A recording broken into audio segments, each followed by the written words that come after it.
Hello all, ఫాస్ట్గా అయిపోయే tasty upma చేసుకుందామా. ఇది గోధుమ రవ్వ ఉప్మా అండి. బొంబాయి రవ్వ ఉప్మా నాకు నచ్చదు, ఎందుకంటే అది ముద్దలా ఏదో అనిపిస్తుంది. ఇదైతే పొడి పొడిగా బాగుంటుంది. దీనికోసం మనం ప్యాన్ పెట్టుకొని ఆయిల్ బాగా హీట్ అవ్వనివ్వాలి. హీట్ అయ్యాక ఇక తాలింపులు వేసుకుంటున్నాను. తాలింపులతో పాటు పల్లి కూడా వేసుకుంటే ఎక్కువసేపు ఫ్రై అయ్యి టేస్ట్ చాలా బాగుంటుంది అది ఉప్మా తినేటప్పుడు. అందుకనేసి అన్నీ కలిపి ఒకేసారి వేసాను. అవి బాగా ఎర్రగా వేగాక ఇంక ఇందులో పచ్చిమిర్చి వేసాను. నెక్స్ట్ ఇంకా ఆనియన్, కరివేపాకు, టమాటాలు వేసాక టమాటా మగ్గడానికి కొంచెం అయితే సాల్ట్ వేసాను.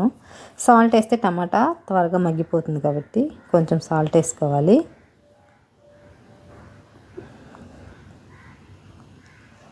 టమాటా కూడా మొత్తం మగ్గిపోయిందండి. నేను 2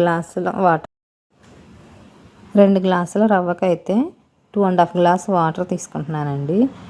ఎందుకంటే గోధుమ రవ్వ ఉప్మా ఉడకడానికి కొంచెం టైం పడుతుంది కాబట్టి వాటర్ అయితే ఎక్కువ పడుతుంది.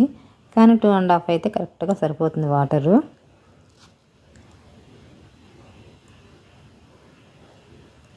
వాటర్ అయితే బాగా మరగాలండి.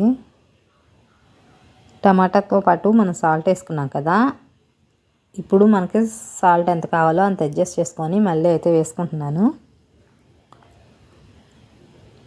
టమాటాలో వేసిన సాల్ట్ సరిపోలేదు కాబట్టి టేస్ట్ చూసి ఇంకొంచెం అయితే యాడ్ చేశాను. మళ్ళీ వాటర్ అయితే బాగా తెరులుతున్నాయి కదా, ఇప్పుడు రవ్వ యాడ్ చేయాలి. ఈ రవ్వ నేనేం రోస్ట్ చేయలేదు, అయినప్పటికీ టేస్ట్ బాగుంటుంది. గోధుమ రవ్వ ఉప్మా ఇలాగ డైరెక్ట్గా వేసుకున్నా. ఇది కొంచెం రవ్వ గట్టిగా లావుగా ఉంటుంది కాబట్టి సిమ్లో కానీ మీడియంలో కానీ పెట్టి ఉడికించుకోవాలి, లేదంటే రవ్వ అంతగా ఉడకదు. అందుకని మీడియం ఫ్లేమ్లో పెట్టుకొని బాగా ఉడికించుకోవాలి. ఒకసారి సాల్ట్ చెక్ చేసి సరిపోయిందా లేదా ఇప్పుడైతే యాడ్ చేసుకుంటే బాగుంటుందండి. తర్వాత యాడ్ చేసినంత టేస్ట్ అనిపించదు.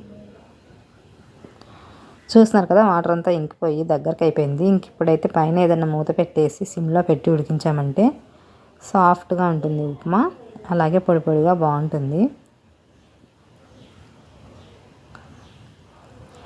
ఉప్మా చేసే వీడియో కూడా పెట్టాలా, ఉప్మా చేయడం రాదా అనుకుంటారేమో. నాలాంటి ఫ్రెషర్స్కి అయితే ఇది యూజ్ అవుతుందండి. మనకు కూడా పెద్ద ఎక్స్పీరియన్స్ ఏం లేదు, నేను ఇప్పుడిప్పుడే నేర్చుకుంటున్నాను. కానీ ఉప్మా అయితే పర్ఫెక్ట్గా చేస్తాను. అందుకనేసి ఎలాగో ఇవాళ ఉప్మా తీస్తున్నాను కదా అనేసి వీడియో పెట్టాను.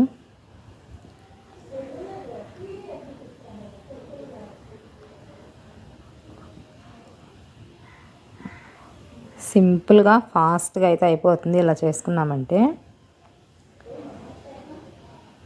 వంట రాని వాళ్ళు ఇప్పుడిప్పుడే కొత్తగా మ్యారేజ్ చేసుకొని వంటలు నేర్చుకునే వాళ్ళకైతే బాగా యూజ్ అవుతుందండి. ఫాస్ట్గా అయిపోతున్నా టేస్ట్ మాత్రం సూపర్ ఉంటుంది. నాకైతే చాలా బాగా నచ్చింది.